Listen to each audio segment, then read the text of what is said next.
Hi guys, welcome back to the channel.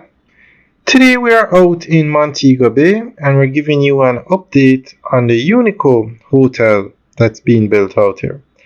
This is going to be 451 luxury rooms and it's built by the Lilliput area in Montego Bay. Now this hotel has two massive towers. That's the first one we're looking at straight ahead, and you're going to see the other one come into view very soon.